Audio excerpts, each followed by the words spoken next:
Ladies and gentlemen, good morning, and welcome to the WTS Wake Up Breakfast. And now, APTA Vice Chair and the General Manager and CEO of the Santa Clara Valley Transportation Authority, Nuria Fernandez. Feel like a hard to get started when I'm driving, turning every head, hell, I ain't even tried. Good morning. Buenos dias, APTA, and welcome to Wednesday's Wake Up Breakfast. This general session is being co-presented with the Women's Transportation Seminar International. In transit, we have perfected the practice of the backup plan, and we're going to do just that this morning, because unfortunately, our featured speaker, Robin Chase, Zipcar's co-founder and former CEO, despite all her best plans, could not be here in person. Her flight was delayed, and then delayed, and then canceled. But with the help of technology, she will be with us in real time and will deliver her presentation on these big screens just as planned. So in a few moments, we're going to hear from Robin Chase about transit's growing and vital role in the shared mobility space. But first, I am very pleased to introduce our sponsor for this session. So please join me in welcoming Matt Horton, Chief Commercial Officer for Proterra. Matt?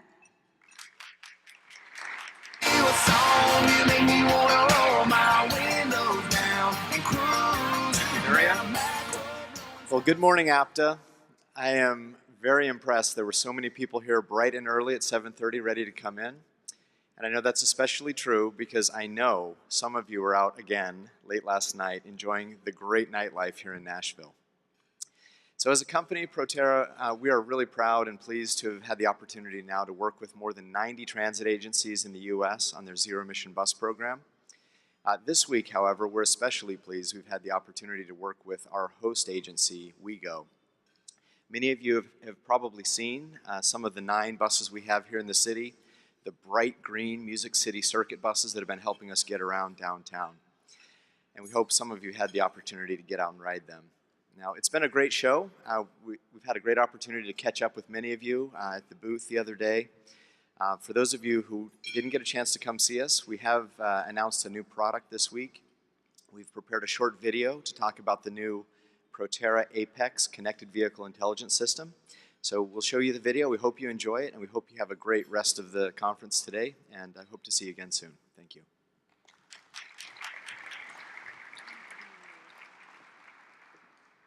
Proterra is rapidly advancing technology for the transit industry with smart, connected, clean, and efficient vehicles and charging systems, enabling transit agencies to adapt to a complex and changing transportation environment. The Proterra Apex Connected Vehicle Intelligence System lets you optimize your bus and charging operations and reduce costs by monitoring the performance and health of your battery electric fleet. The cloud-based data platform offers historical and real-time information on the performance of your electric fleet, such as speed, energy used, location, distance travel, and battery state of charge. You can reduce the frequency of on-site visits and solve problems remotely from any connected device. With remote diagnostics and customizable alerts, you'll get notifications if a bus or charger is down or when it's due for preventative maintenance. Proterra's customer support team will also receive alerts to quickly help you resolve any issues. With the Apex Connected platform, not only are you able to see real-time charger status, but you can also control your charging stations remotely, manually turning them on and off when necessary. Knowing the status of your vehicles and chargers is crucial to keep your fleet running smoothly now and as you scale. Data can be accessed directly on the Apex platform, or it can be downloaded and integrated into your existing ITS backend systems. As your community evolves, the Apex system will help you adapt to the changes in your fleet by optimizing your operations, simplifying maintenance, and reducing costs. We look forward to meeting your needs with smart solutions for cleaner, safer, reliable transit operations.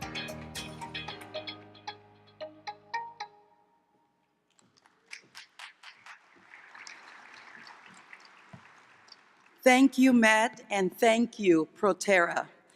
Now, I am delighted to introduce our partner for this session, WTS International. WTS and APTA have been sponsoring this session for many years, because we share the same goals, and that is the advancement of women through the professional services of the WTS and for this industry. This goal is never more important than today. As our industry meets our workforce challenges of hiring, of retaining and developing the best and the brightest professionals at all levels, because we know that the strength of our industry rests in the diversity of its workforce. So as we make progress, we strive to enhance the entire industry, and that's why we're here today. I'm now going to turn the podium over to WTS International Chair, Maggie Walsh.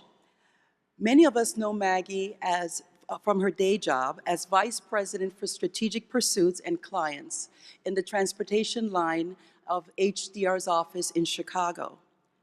I know her as my dear friend and sidekick. She's been a member of WTS since 1997 and now leads a 6,500-member organization throughout North America and several other countries internationally. So please join me in welcoming Maggie Walsh.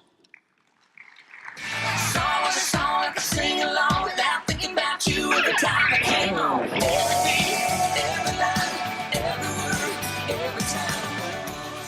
Thank you, Nuria. And a great big welcome on behalf of WTS International. Thank you for braving the rain and getting here this morning. So let's get ready for some thought-provoking remarks from one of the transportation industry's most visionary entrepreneurs, co-founder of Zipcar, Robin Chase. As co-founder, Robin connected three emerging trends. One, the evolving notion of a shared economy. Two, the transformational nature of smartphone technology. And three, the growing demand for flexible mobility.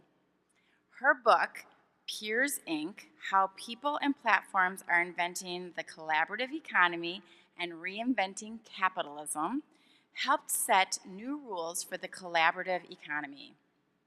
She broke ground then, and she continues to break ground today. One of her projects is called the Shared Mobility Principles for Livable Cities, which proposes a blueprint for creating a safe, efficient, sustainable mobility landscape. That's topic A for many of us. In fact, as of today, 18 APTA partners and members are endorsers and signatories of these shared mobility principles. She has far too many distinguished accomplishments to mention here, but you can check your app for her bio and read all about them. So let's get right to her remarks. Please join me in a warm APTA and WTS welcome to on-screen Robin Chase.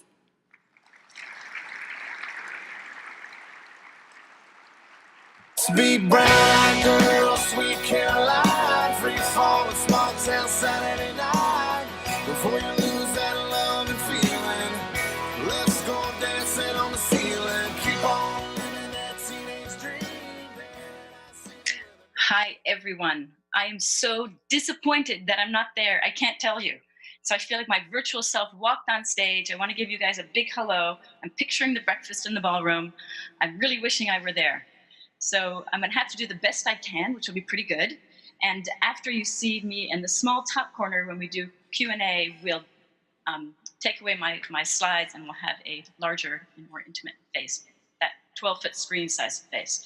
So let me start with this talk is trying to give some more context around what is happening today and how we should be thinking about this gigantic disruption that's happening in the industry.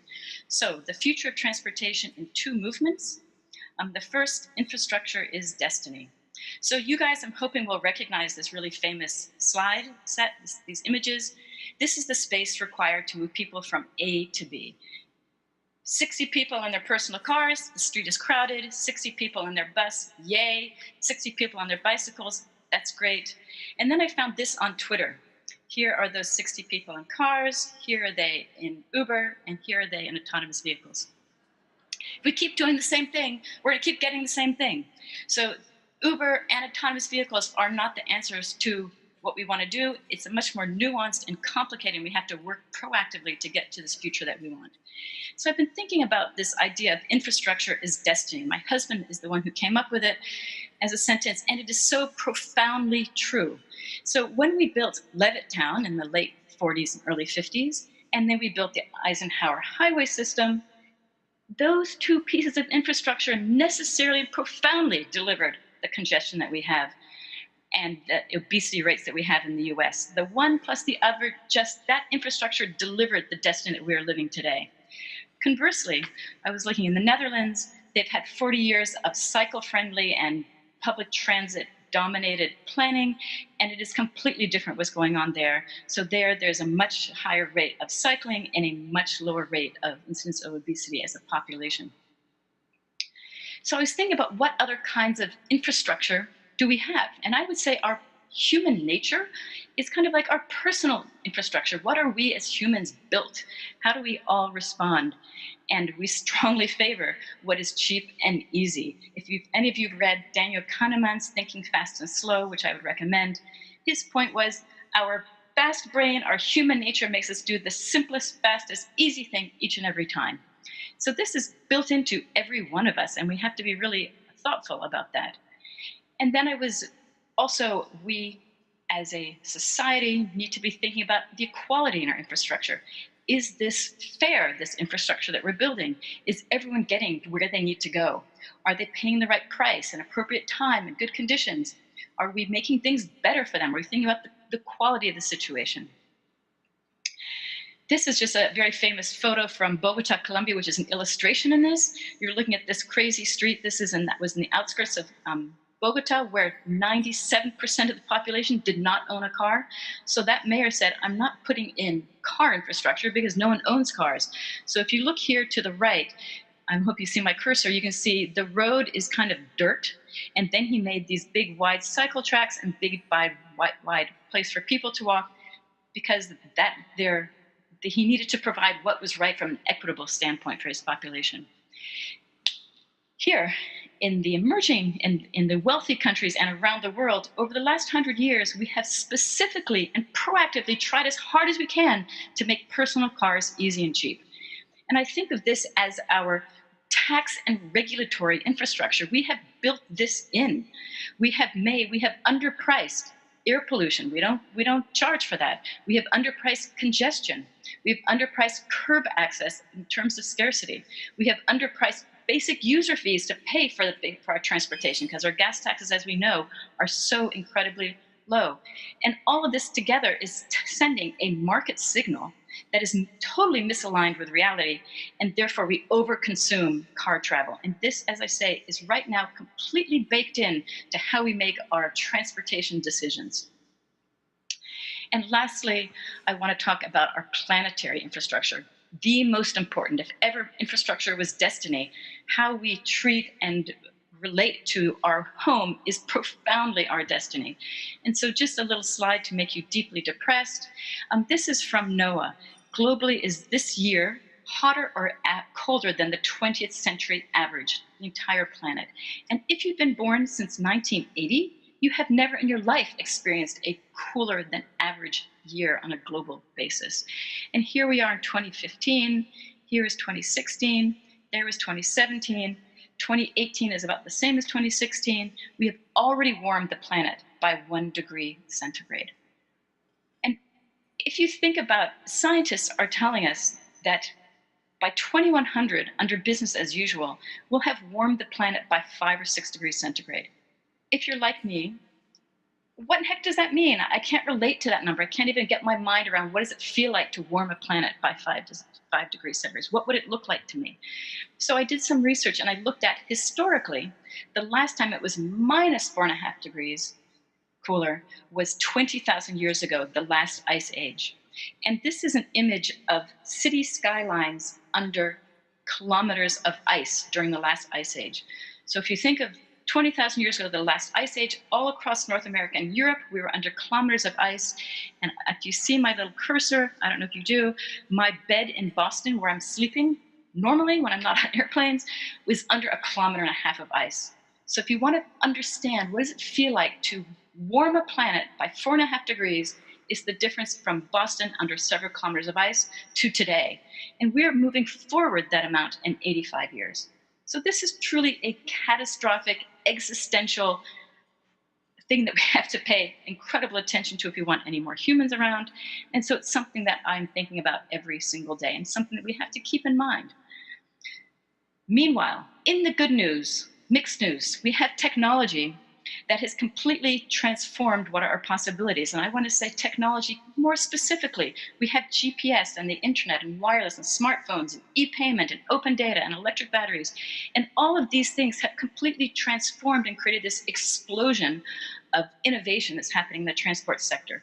And I think of it as tectonic plates that are completely all in flux in the transport sector, and everything is in movement, and it is going to cool someday soon. And when that cools and gels, we need to be on the side of cities that we can live in, and a planet we can live in, and a place that is delightful and great to be. So we have this giant flux, and how are we going to deal with that flux? What is the direction we are going? Technology has made sharing easy. So it was because of technology that I could make car sharing as easy as renting your own car. It's because of technology that I can take a bus or transit in any city on the planet, and I can know where to get on and which transfers to make or not, and where to get off as a stranger to that city. We've really made it so much easier. And the rise of e-hailing and ride sharing, when it actually is happening, is because of technology. None of this would be possible without technology. But there's there's this dark side to that. This is research by Regina Churlau, and she asked, this is data from all ride-hail users across the US, if e-hailing and ride-sharing did not exist, how would you have traveled?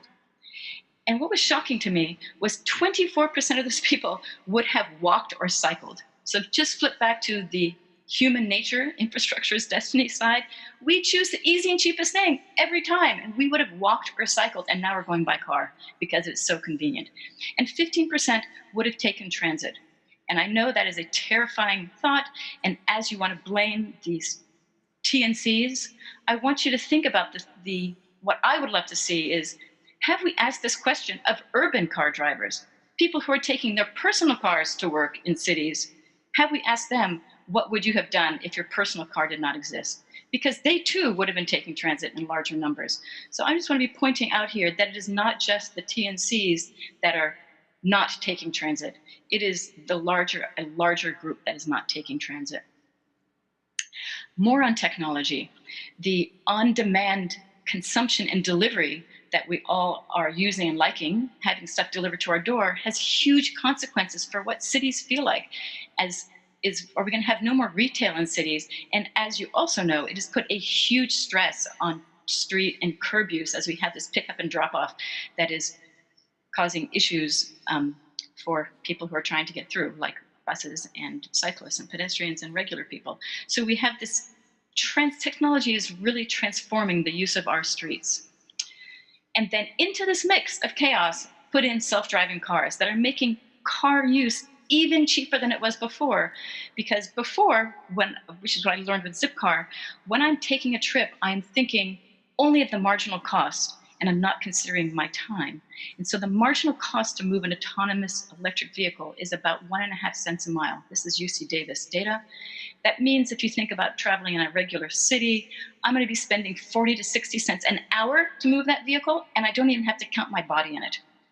And so the rise in use of the idea of number of things I'm going to be able to do with my car as my personal slave at 50 cents an hour of marginal costs, it is a terrifying perspective to me.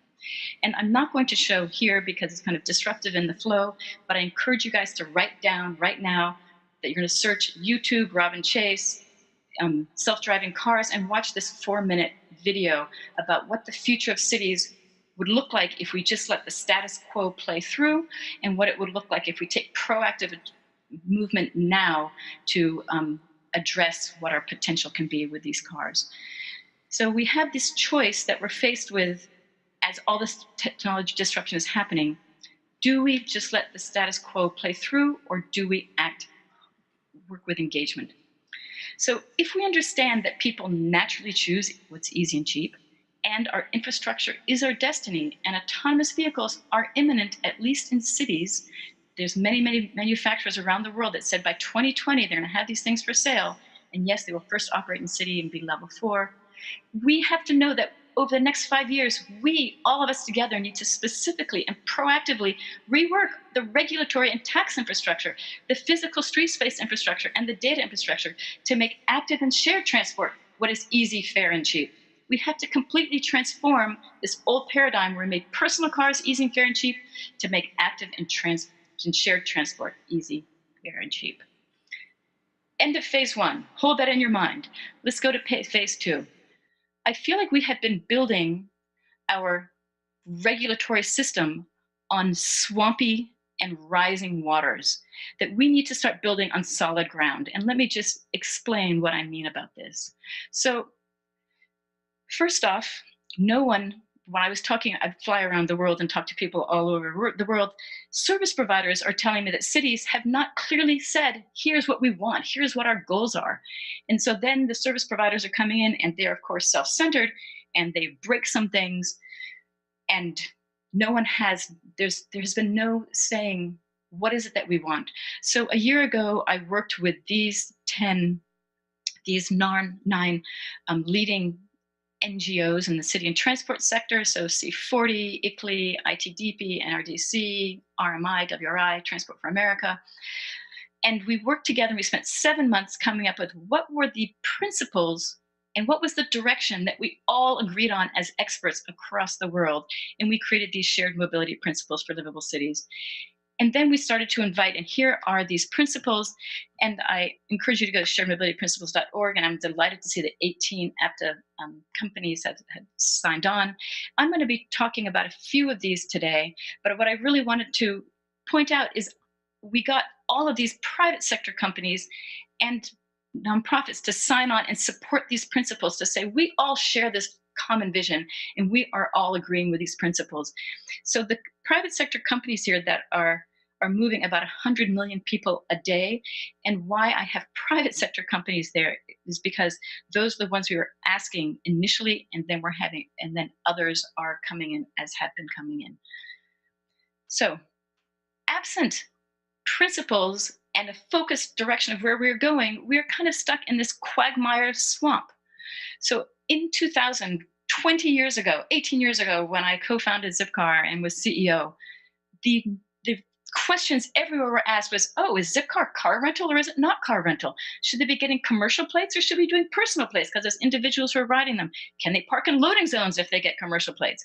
Is it an illegal business when it operates and when it's parked in a residential zone? Everyone was completely confused, and we had to work through all those issues because Zipcar was this totally new concept that didn't fit into the way we used to do things.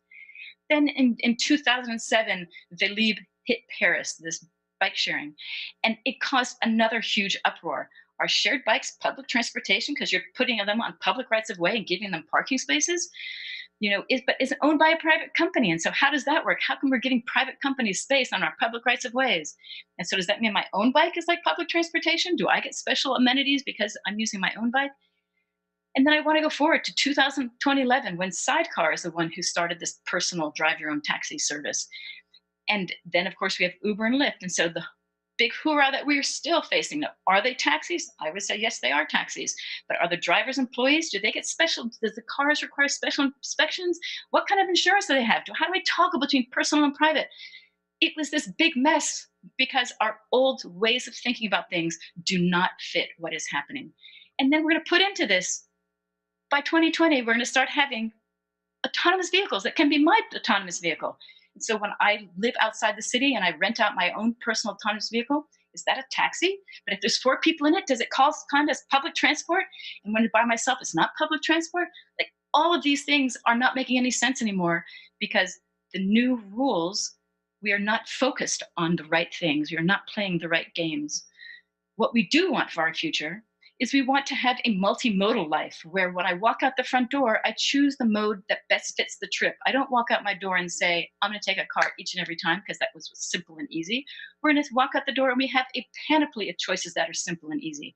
So do I take my bike, do my own personal small device, or this continuum of shared transport? This is an important point. I want you to think of shared transport as a continuum that's going to run from an underground subway where we're putting a huge volume of people in many people per square meter, all the way up to Robin taking a taxi in a huge black limo car. That's a continuous shared transport because none of this is owned and parked by me as an individual and taking up space on the street. And this continuum needs to have a standard open data continuum, and it needs to be interoperable, and I can pay for it and make this as a continuum. So for each and every trip, when I get outside, when I wake up in the morning, I can choose the right thing. Am I by myself? Am I with my family? Am I pregnant? Do I have a broken leg? Am I 93? Do I have 4 dogs? I get to choose the mode that's the right mode. As we're going in this huge disruption, everyone is pushing back and saying, oh, but don't charge us, don't regulate us because we're something new you've never seen before. And I want to say, no, you know what we have seen? You are all metal boxes on scarce city streets. This is a paradigm that we've seen what's happened over the last 100 years. We know what it means to have metal boxes on scarce streets. This is what we have to address. And so we have 2 tools to address this. We can address space allocation and user fees. And I want to point to the shared mobility principles. Shared mobility principle number 3 is we need to make efficient use of streets, curbs, and vehicles. We need to drive towards that because cities don't have an unlimited amount of space and curb space and lane space.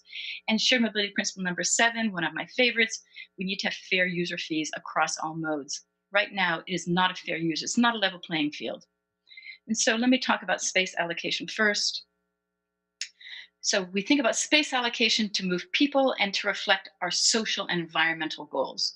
So shared mobility principle number 2, that we want to think about moving people, not moving vehicles. And as I said, number 3, here is Market Street in San Francisco that has been newly-ish reallocated. It used to be 6 lanes of personal cars or 6 lanes of vehicles, most of which were personal cars going up and down. They said, wait up, we're going to reallocate this space. Here in the center in red are public transit that's running on the tracks and as buses, and they move 60 people per lane block. Here we're going to have bicycles, and we're moving 40 people per lane block. And that old paradigm that we used to love, used to be allocated for everything, we now have 1 lane, and they're moving 12 people per lane block. And so you can see that this is a movement towards efficient use of streets and vehicles and lanes. We're moving many more people through these Market Street lane blocks than we used to do. And so I'm trying to imagine what would the fair public streets reallocation rules look like if we had that across all modes. We don't have that rule set, and we need to start rethinking that. We need to start reimagining. Instead of saying we build everything for personal cars and everyone else squeezes in around the edges, we need to say, hey, wait up, how much space should pedestrians get when we have this huge amount of in congestion areas? What should we do about the active curb space and the drop-off and pickup and delivery and avoid all that double parking? What about these small footprint lanes for micro vehicles so people who are taking short trips can go do them? So we really need to start thinking, what are the fair street allocation rules that can help us transform the infrastructure that is our destiny? So let's talk about user fees. What I'm struck with is that today, cities around the world seem to express ambivalence. Robin, ride your bike, which has 0 emission and a very small footprint, or take your car that you haven't maintained in 20 years and it's this old big giant car. We don't care as a city. Do either one. We're not telling you that we care, that they're both the same to us. It's not the same to us. We know it's not the same to us. And similarly, we say, oh, drive your own car, commuting, it's fine. And those people who've taken buses, and there's 30 people on those buses, and they're all crammed in this congested way, we don't care. We think it's the same thing. That is what cities are saying all around the world when we don't have any congestion pricing or any change street reallocation. We are saying we don't care which way you travel. And of course we do care. So here as examples, in San Francisco, this is new of the last few months. It's a $110 fine to park illegally. And so I'm hoping you're seeing the delivery van with its ramp down. That's that fine. They just instituted a $500 fine for illegally parking your scooter. these are not fair user fees across all modes. These are not letting people have a level playing field and business models having level playing field, and for me to choose more rationally which is the better way to go. Who is getting off here? Here in New York, what's been recommended by the governor is that he said, I'm going to do congestion pricing, and they said personal cars are going to go for free. This is in New York, and this is the same exact image. So I'm going to say, which of those cars is a personal car, which is a taxi, which is a vehicle for hire? Personal cars are free, but if you're a vehicle for hire, you're going to pay $2.75 a trip. They're the same. They're the same, both congesting the same space. They're congesting. They're both adding to congestion. We should not be letting personal cars off of this. So I've been thinking about I'm talking to you guys. So what is the purpose of public transport, and where does it fit into this continuum? And I'm not sitting there with you, and I'm really trying to shake you guys up and be provocative. So I want you to be provocative. I want you to think about this. What is the purpose of public transport? The purpose is our aim is to provide access for all, to include people who live in low density areas, people who are differently abled, the poor. This is public transport needs to make sure that everyone has access. Public transport thinks long term and makes these big capital investments that often include public land. And public transit right now is a monopoly and is managing that monopoly status. And as we go forward into the future, I really want you to be thinking about, what do we think about monopolies and how do we manage them? My question is, does the purpose of public transit also mean that the services have to be all wholly owned? In Europe, most of these things are tendered in a tendered out, to private sector operators that are providing the service provision. In the US, we have this a different way. And so I want us to think, do we need to operate it? Do we need to own the vehicles? I want you to start questioning this. And also, public transport has been a huge, valuable way of providing a middle class income and a career ladder.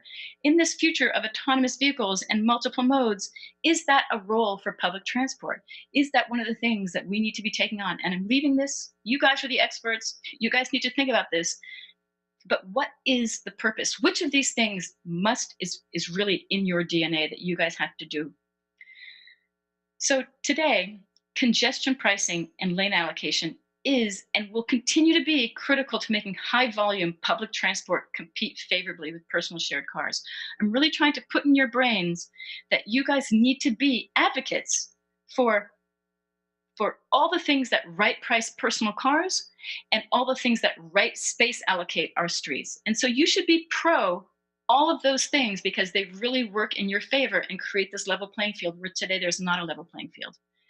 And so Uber and Lyft, Uber Pool and Lyft Line and Via and Chariot will outperform most bus services. And there's this in autonomous vehicle, these dynamic origin to destination services are going to be providing a better system, because a higher quality system than our traditional today stagnant routes with multiple stops. And I'm calling these future vehicles FAVEs because it's a much nicer word, fleets of autonomous vehicles that are electric and shared. Who owns those? I don't know. Who is the operator of it? I don't know. I think that's all open. But we have to recognize that that dynamic origin destination thing is going to be a higher quality of service. And in transport, we keep talking about, oh yeah, those guys can do the first and last miles. They can do that, but why would they not do all the miles in between? We need to be thinking thoughtfully how to get this pricing of space reallocation right. And so FAVEs will improve the service frequency, access, convenience, and lower cost. So my further question is, so what is the future of public transport? Should public transport be the mobility manager? Do they write the algorithms? Are they just a software and rule-based? Are they providing the passenger rules of engagement? We need to rethink this, and we can't say, I don't want to think about it, because the private sector is going to take it all and become the monopoly. So we really need to be thoughtful. What is the role of public transportation? Honestly and rationally, and how and where do we participate in this continuum of services? And I want to say, I don't know. I'm leaving this up to you. So I haven't spoken enough about but I really want to say is one very dear to me is this shared mobility principle number 6. We need to transition towards zero emissions. We all know this. And my recommendation, and I'm amused that Proterra is your sponsor, starting today, every single new bus purchase should be zero emission. That's my opinion. Every new intensively used vehicle, whether you're a delivery truck, a well-used taxi, those definitely should be zero emission vehicles. And by 2025, our entire fleet should be converted. If we are meeting what needs to happen on a planetary infrastructure's destiny basis, this is what we need to have happen. And recently it was there was a big conference in San Francisco where C40 announced the signatories of the Green and Healthy Streets Initiative, who have all promised to have their public transport fleets electric by 2025. And here's the list of those cities. Every city in every country should be signing on to this and should be making this kind of promise, and not only in public transit, but elsewhere.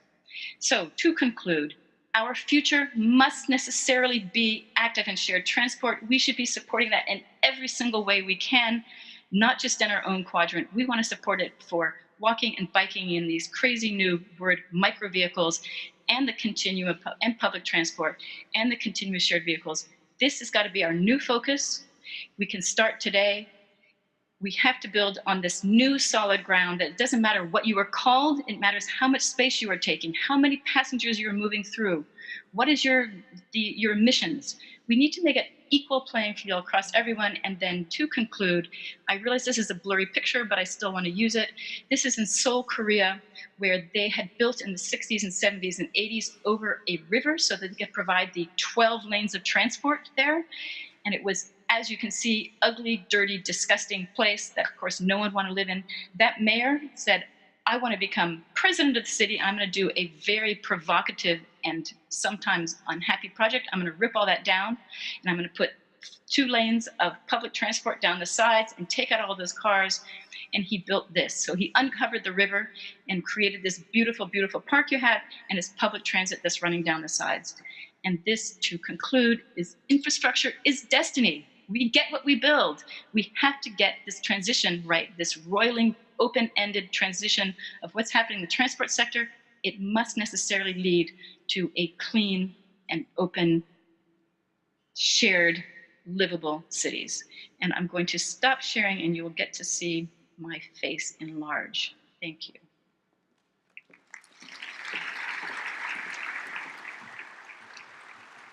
Thank you, Robin. That was thought-provoking. So Nuria and I have a few questions, and then we want to open it up to all of you for your questions. So let me begin, Robin, with a question. During APTA's first mobility summit this past July, one theme emerged in transit's new role as an integrator of services, online and otherwise. How do you see that role taking shape? What are the challenges and opportunities as the transportation landscape changes? I think there's a couple of things that need to happen. So one is this, if we think of GTFS provided a standard data system for just moving public transport. We need to include an open standard data for all kinds of passenger vehicle movement. So taxis, TNCs, shuttle buses, we need to get them have the same standards so we can start creating this larger continuum and continuum of transport and interoperability between those modes. So the whole, mobility as a service piece is important, and it also relies on this standard open data. The second piece is, I think, you guys, I think you're such a diverse group there in that audience, cities of different sizes. The more experimentation and understanding you get of the dynamic and on-demand services in places where it's low density and low density, I think you need to start experimenting in that. And so these things, one more point, is in what ways can you create a tighter relationship with your customers? That right now we have these transit apps, but I think if public transport wants to become the linchpin to connect all these services, which I believe is possible, we need to start creating a relationship with our users that's much tighter. They need to love us and choose us and think of us as the reliable person that I'm going to go to start pulling these things across. So creating, if we think about the TNCs, that's one of the things that they've done, is that they've got customers who go to them first. And so you guys, I want to just point out, you guys are the largest mover of people and the largest monopoly. So you start today in the advantage point, but you have to start thinking about your relationship with customers and what it is they want, and expanding your service provision and rethinking this through. Thank you, Robin. Nuria. Yes, hi, Robin. It's Nuria Fernandez, and thank you for your presentation. So, Robin, most of us in transit systems and those of us who are running them are struggling with the dilemma of losing riders. Our ridership is declining, and yet the areas that we serve are heavily congested.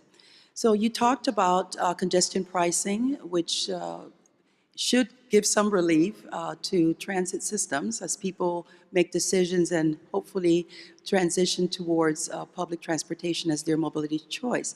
But you also talked about the TNCs and the need for the individual to be able to manage his or her time and therefore making decisions that may result in a single occupancy ride.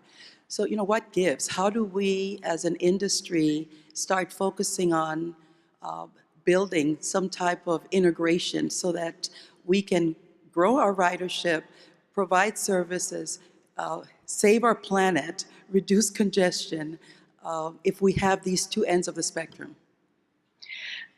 This, for me, what you said is my current life's work. I feel like that we really, and so I really see street reallocation and transformed user fees that are equal across all of them as what we need to do. And I've been struck by, so in New York City, there's this giant fight, and New York has incredibly difficult politics. But I was struck by the fact that I don't think transport riders realize this is their major stake in this game, that they should be fighting and kicking and screaming for congestion pricing. And I also think that congestion pricing revenues is profoundly naturally goes towards financing things that make for more efficient, more space efficient transport. Like that's what congestion pricing revenues should go for. Definitely that. And so it would go towards more space efficient transport and equity issues, paying for equity, maybe subsidizing the rides of the few who absolutely don't have any other choice. But so I think that you guys need to, both as agencies, come out more for things that right price and right space allocate, and worry less about the fact that, oh, our TNC's taking away ridership from me, or our dockless bikes taking away ridership from me. Because the 86% of the trips in metro areas is done by personal car.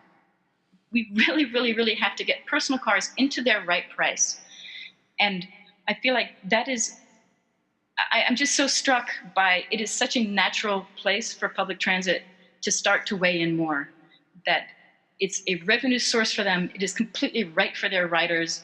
And the more, and when I talk about human nature, so if I can get a $6 ride in a TNC during peak times, and it has no stops and no changes, or I can take a bus or a crowded subway, people are rational. And I want to say what should be happening is, if I'm going to take a car during peak times, during rush hour, I should not only pay $6 for my TNC, or I should pay nothing for myself as a personal driver. That is really unfair. That is unfair to everyone else. It's not a fair use of our time.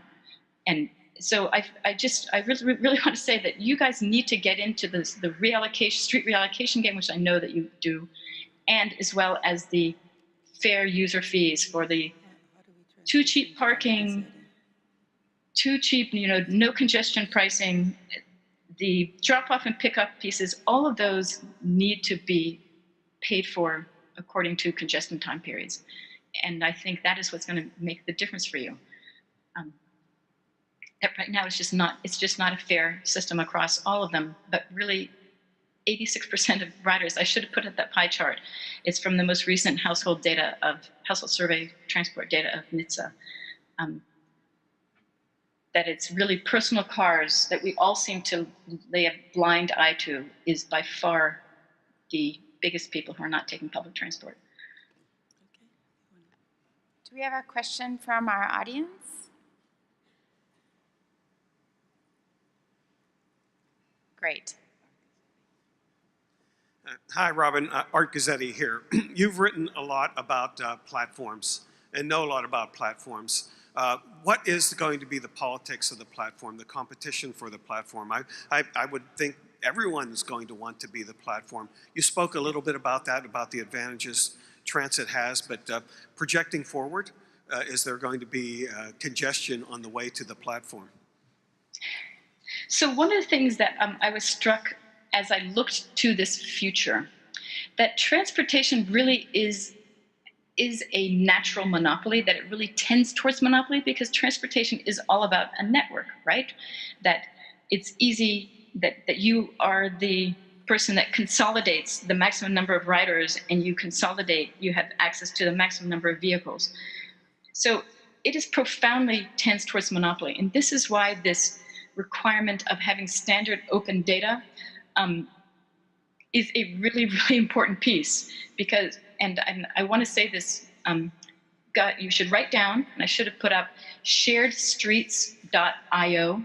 Sharedstreets.io is an NGO that's working on what the street and curb and lane standards are, which don't exist today, and then we'll move into this standard across passengers, because that is the only thing that's going to crack. If Uber or Lyft or Google or Waymo or whoever, if they don't have to share any of the vehicle whereabouts data, the number of passengers that have made the request, they will win. It's going to be, it'll be a monopoly or an oligopoly. And it's only open data that's going to save you from that. Standard open data, and that cities need to require from passenger service transporters of all kinds, including you guys, that I want to know where your vehicle is. I want to know how many people have made the request, so we can do this origin destination timing match, and anybody could do the match of the shared transport system. It's not Robin's on her Uber app, and I say I'm in Manhattan now, I want to go from Manhattan to Brooklyn. If I'm only on the Uber app and I only see Uber riders to match with for Manhattan to Brooklyn, it's bad for the city because they can't maximize the number of shared trips, and it's bad for competition because I'm only seeing it within my Uber silo. So it really, really is important to have this open data so that the platforms are on a much more level playing field, and it has to be done carefully. Thank you. Thank you, Robin. Thank you, Proterra, for sponsoring this session, WTS International for your partnership, and also to all of you for coming in this morning.